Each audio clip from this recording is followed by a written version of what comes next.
લોકો બધા એવું માને છે કે મારો સંસાર, મારી પત્ની, મારો પુરુષ, મારો પુત્ર, મારું મકાન, મારો સમય, આ બધું જ મારું છે, મારું છે, મારું મારું કહી અને બધું જ અહીંયા મૂકીને જતા રહે છે.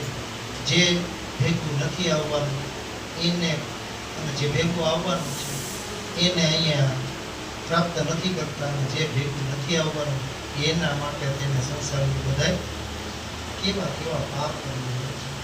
આ સંસારની અંદર આપણે બધાય મારું છે, મારું મારું મારું ભક્તિ, મારો મકાન, મારા સંતાન, મારું ઘર, મારું ગામ, ઇવન મારું ગામ જે જન્મા છે ક્યાં, રહે છે ક્યાં, અને અહીંથી અમદાવાદ કે દિલ્હી કે મુંબઈ કે હરિદ્વાર કે જાય જેવા ટ્રેનમાં બેસી આવતા હોય ત્યારે જતી મારું વેરાવળ કઈ આવે, મારું વેરાવળ કઈ આવે, આટલું બધું માયાનું બંધન આપણને પ્રાપ્ત થઈ ગયું છે. પણ ભગવાને કીધું કે આ સૃષ્ટિ ઉપર દરેક જીવ માત્રને એકલાએ જ આવવું છે, અને એકલાએ આવી અને પોતાનો નિત્ય કરવો. સંસાર છે એ સંસાર જેવો એકેય લોક નથી, પણ એ સંસારની અંદર પણ આપણે સંસારને સાથે રાખી અને સંસારને મનથી મુક્ત કરી અને ઘરમાં બેસીને આપણે ભગવાનનું આરાધન કરી શકીએ. માટે ભગવાન કીધું કે એકલા જવા અને એકલા જવાના છે. માટે અહીંયા આપણે આ અવસર પ્રાપ્ત થયો છે ને, તો એ અવસરની અંદર આપણે ડૂબકી મારી અને આપણા જીવનને ધન્ય બનાવી દીધું. કારણ એકલા જ આવ્યા મનવા, એકલા જવાના,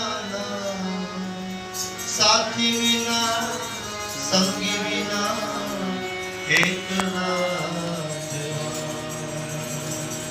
એકલા જવાના, એકલા કાળી કાળી વાદળીએ જેમ કાયાના સાથ દે, જેમ કાળી કાળી રાતળીએ છાયાના સાથ દે, છાયાના સાથ દે ભલે,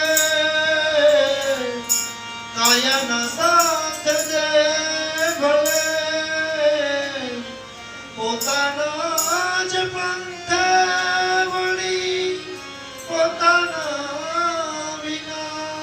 પોતાના બંધે પોતાના વિના જવાનું છે. अरे वो लोग तो क्या बोले, जब तुम अपना शरीर शक्ति नष्ट हो जाता है तब तुम्हारी परछाई भी तुम्हारा साथ नहीं देती. જ્યારે આપણો સમય ખરાબ આવે ને આપણો સમય મૃત્યુનો આવે ને એ વખતે